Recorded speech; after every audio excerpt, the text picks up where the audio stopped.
Então,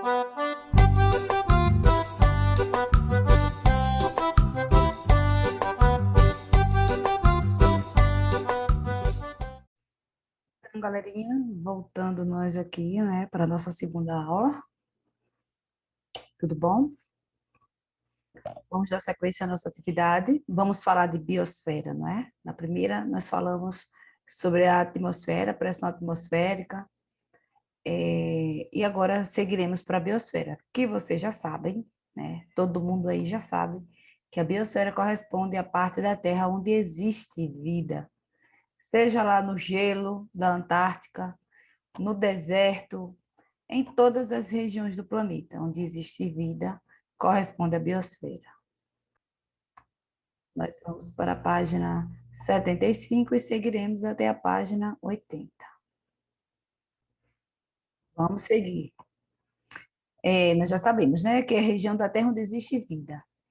Vimos aí o exemplo no mapa, um planisfério, né, onde tem o exemplo da América do Sul, a região esverdeada, que corresponde à floresta amazônica, e na região amarelada do norte da África, que corresponde ao deserto, né, ao Saara, que é o maior deserto do mundo.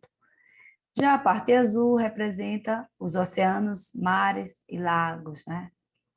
Então, em todos os lugares da Terra vai existir vida, né? Na água, na terra, mas vamos ver melhor isso aí. A ecologia, né? Vamos falar sobre a ecologia. Pense nas plantas e nos animais que você encontra em seu dia a dia e como eles se relacionam, né? Tanto entre si quanto com o ambiente.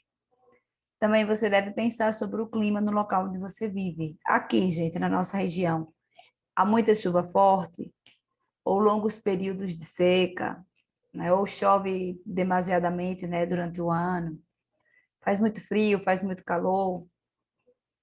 Então, no Brasil, nós observamos regiões que apresentam plantas, animais e climas típicos.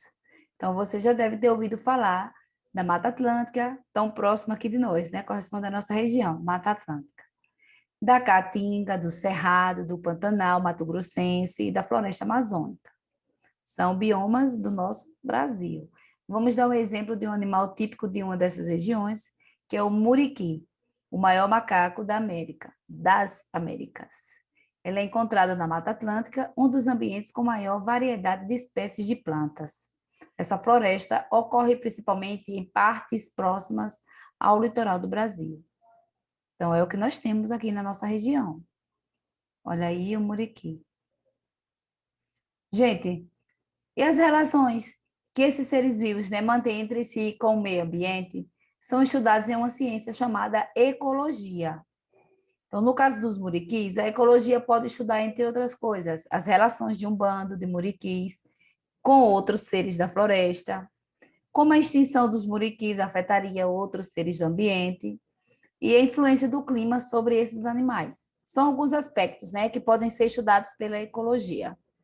Costuma-se dizer em ecologia que todas as partes se relacionam. Isso significa que todos os seres vivos estabelecem relações entre si e com os recursos do ambiente, como água, ar e solo. Você consegue imaginar a importância de compreender essas relações? Vamos conhecer alguns termos usados em ecologia e entender o que eles são, por que eles são importantes para explicar o que acontece com os seres vivos e o ambiente. Vocês lembram que na aula anterior, né, da semana anterior, nós vimos todos esses termos.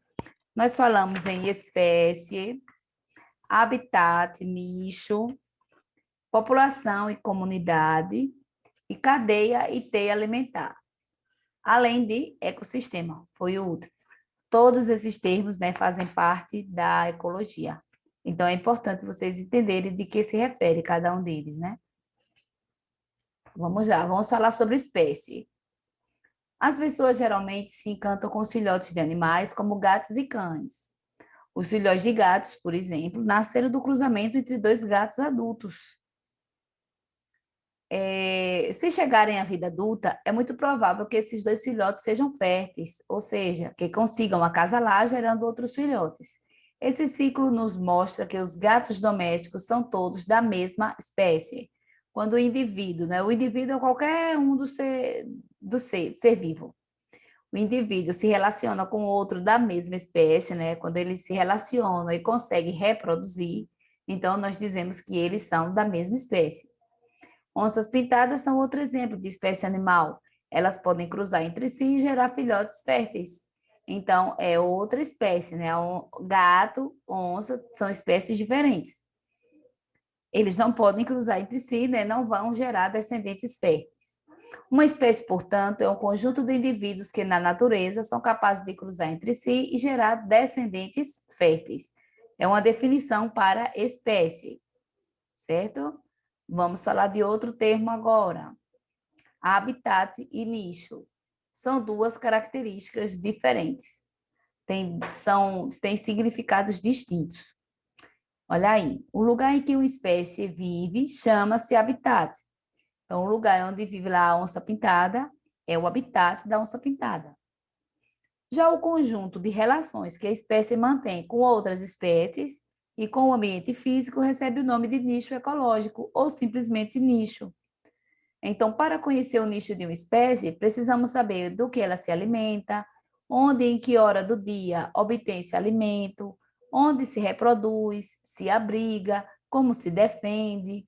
Então, essas outras características, né, que não se refere ao lugar onde ele vive, todas correspondem ao nicho ecológico. Então, se qualquer organismo que seja, se você for olhar essas características, né, de relações, de alimentação, de reprodução, tudo isso corresponde ao nicho. Agora, quando você estiver falando de local onde ele vive, né, o lugar onde aquela espécie vive, está falando de habitat. Vamos seguir para o outro termo: população e comunidade. Indivíduos da mesma espécie que vivem em determinada região formam uma população. Aí, por exemplo, todas as onças pintadas do Pantanal formam uma população, né? Do Pantanal, né? A população de onças pintadas. As capivaras, que também vivem nesse ambiente, fazem parte de outra população, pois são de outra espécie. Então, uma população de capivaras, uma população de onças pintadas, né? Os jacarés, que são tantos no Pantanal, a população dos jacarés, e aquela ave que fica lá nas árvores, né? Nos lagos, o tuiuiu, né? População de tuiuius. Então, cada espécie forma a sua população. Agora, todos os seres vivos que de determinado lugar formam uma comunidade. Vamos pensar agora, todos esses animais interagindo no mesmo ambiente, né, no mesmo lugar. E eles aí, todas essas populações juntas vão formar uma comunidade. Então, isso significa que todas as populações do Pantanal formam uma comunidade. Olha aí, uma população de borboletas, né? Já a população de borboletas e mais as outras populações das outras espécies vão formar a comunidade do Pantanal. Cadeia e teia alimentar. No ambiente, os seres vivos vão servir um de alimento para os outros. Então, vamos entender. Pense nos últimos alimentos que você consumiu. Talvez você tenha comido carne e ovos. E é bem provável que tenha comido frutas, verduras, outros vegetais. Então, ao ingerir alimentos, você participa de uma cadeia alimentar. Então, tanto nós, né, quanto todos os outros seres vivos, os animais, à medida que está se alimentando, está participando de uma cadeia alimentar. Ela pode ser representada por um esquema que mostra quem serve de alimento para quem. No exemplo aí, o capim serve de alimento para a capivara e a capivara serve de alimento para a onça pintada. Um nosso exemplo aí, vamos pensar, o capim serve de alimento para o boi serve de alimento para o homem, não é? Um bem comum. O capim e as demais plantas, como as algas e algumas bactérias, elas absorvem a energia luminosa do sol e produzem açúcares e outras substâncias orgânicas. Nós não acabamos de falar lá da atmosfera, lembram? Que tem alguns seres que absorvem o gás carbônico do ar e produzem o próprio alimento. Então, plantas, algas e um grupo de bactérias, né, as cianobactérias, elas produzem elas captam o gás carbônico do ar e produzem o próprio alimento, né? E liberam gás oxigênio na atmosfera. Então, esse processo é chamado de fotossíntese. Elas também utilizam a luz do sol, né? Esses organismos que fazem esse processo, né, são chamados de produtores. Lembrando, gente, são produtores porque eles produzem, né, os açúcares, que são os próprios alimentos. Somente as plantas, as algas e as cianobactérias, né, algumas bactérias. Somente esses três grupos que produzem, certo? Então, a cadeia alimentar vai sempre começar pelos produtores, que são eles que produzem o próprio alimento. Sempre vai iniciar deles. Nós, assim como os outros animais e muitos outros seres vivos, não conseguimos utilizar diretamente a energia do sol para produzir alimento. Assim, obtemos essa energia de forma indireta por meio do consumo de outros alimentos. Então, a gente precisa ingerir outros organismos. Os seres vivos que precisam ingerir outros para obter energia são chamados de consumidores. Então, nós, né, os seres humanos e os outros animais todos que precisam ingerir alimentos, né, que precisam ingerir outros seres vivos, são chamados de consumidores. Existe uma organização, né, nessa escala de consumidores.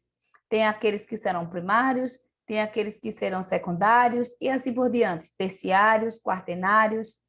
O que é que vai indicar essa sequência, essa ordem de consumo? É o tipo do alimento. Por exemplo, os alimentos que vão, ou os consumidores que vão se alimentar do produtor diretamente, nesse exemplo aqui de capim, capivara e onça pintada, a capivara se alimenta do capim, então ela é consumidora primária, porque é a primeira.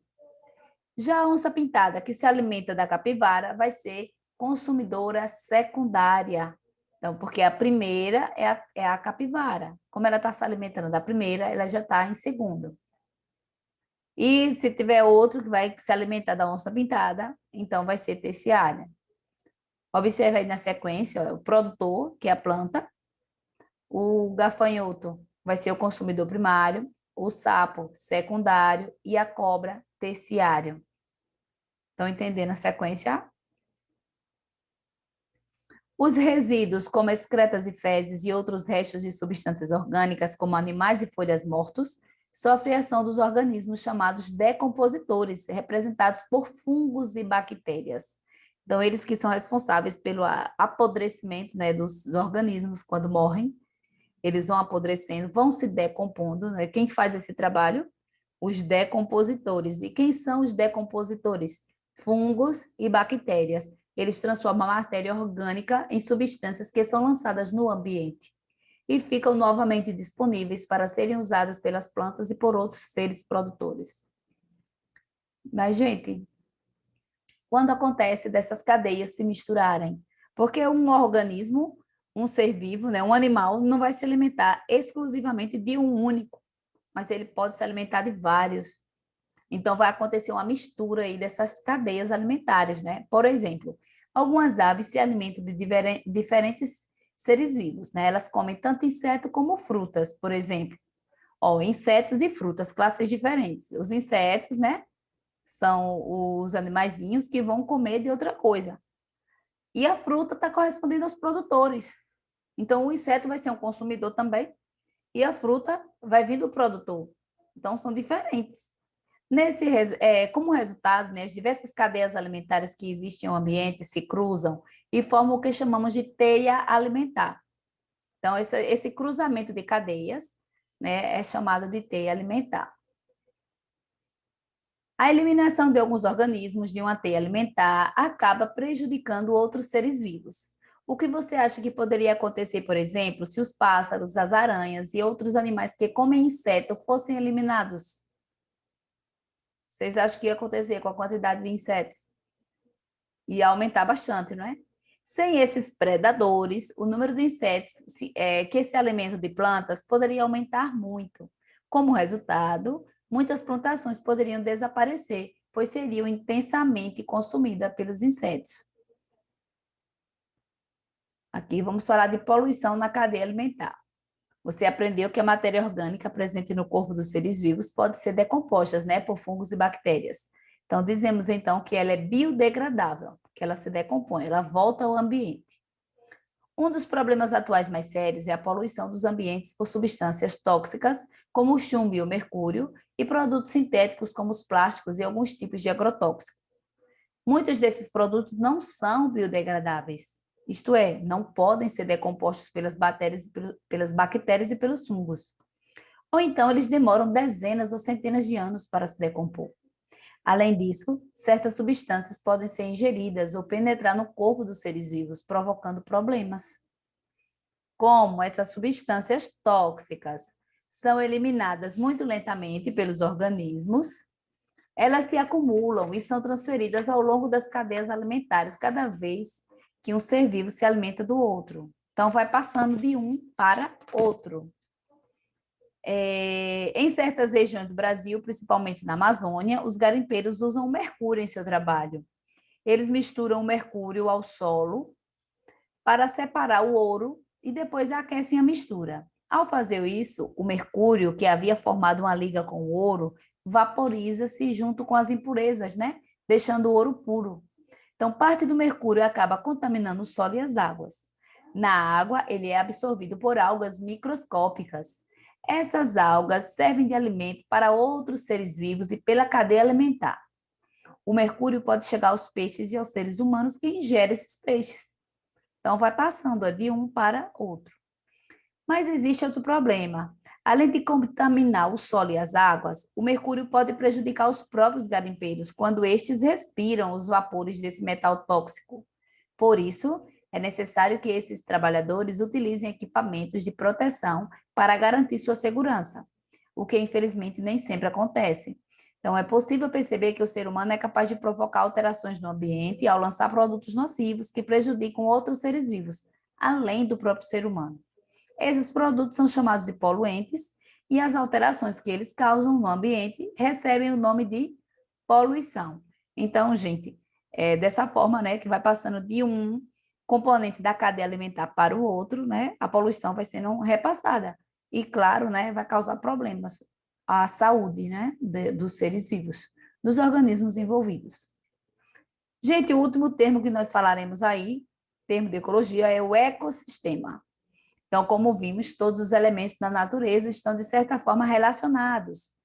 Então, os seres vivos de um local não são afetados apenas por outros organismos que convivem com eles, mas também pelos componentes não vivos desse ambiente.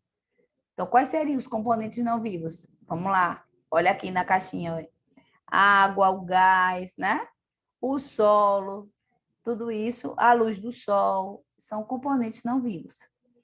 Todos os seres vivos e os componentes não vivos de um ambiente, né? Água, minerais do solo, gases dissolvidos, luz, isso tudo, somados a todas as relações que existem entre esses elementos, formam um ecossistema. Aí, exemplos de ecossistema, Mata Atlântica, o Pantanal Mato Grossense são exemplos. Mas também são exemplos de ecossistema certos ambientes muito menores, como uma poça d'água na mata ou a água acumulada em uma planta. Ao longo do estudo de ciências, né, você vai conhecer, e de geografia também, né? Você vai conhecer os grandes ecossistemas brasileiros, como a floresta amazônica, Mata Atlântica, Pantanal Mato Grossense, a Caatinga, a Mata das Araucárias, o Cerrado, os Pampas, os manguezais, as matas dos cocais, entre outros. O conjunto de ecossistemas do planeta é conhecido como biosfera. Vocês lembram, né? Biosfera corresponde à parte da Terra onde existe vida, não é isso? Vamos à nossa atividade? Questão 13. Nós temos da 13, 14 e mais a seção de olho no texto. Vamos fazer a 13, as outras é com vocês, tá certo? Vamos lá. Em 1932, no Japão, uma indústria começou a despejar mercúrio nas águas da Baía de Minamata. Nós acabamos de falar sobre o mercúrio, né?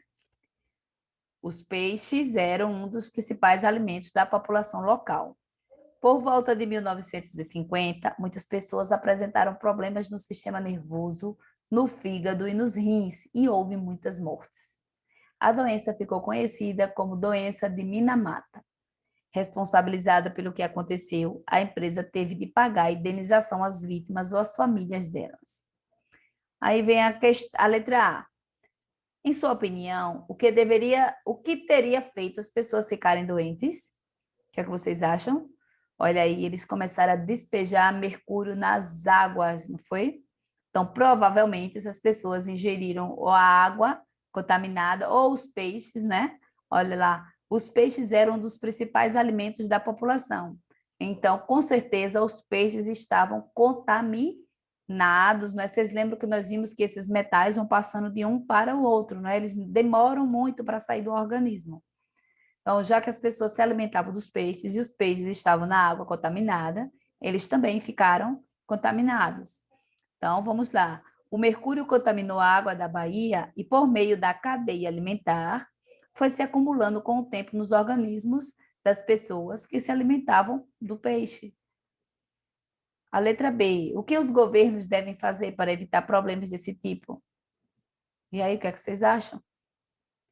Deve acompanhar ali, né? Deve ter leis para regulamentar, para que as indústrias não usem esse tipo de material ou não despejem nas águas, né? Vamos lá, eles devem fiscalizar o despejo de mercúrio e metais pesados nas águas. E a letra C. Esse exemplo nos mostra a importância de todos terem um conhecimento básico de ecologia. Explique por quê.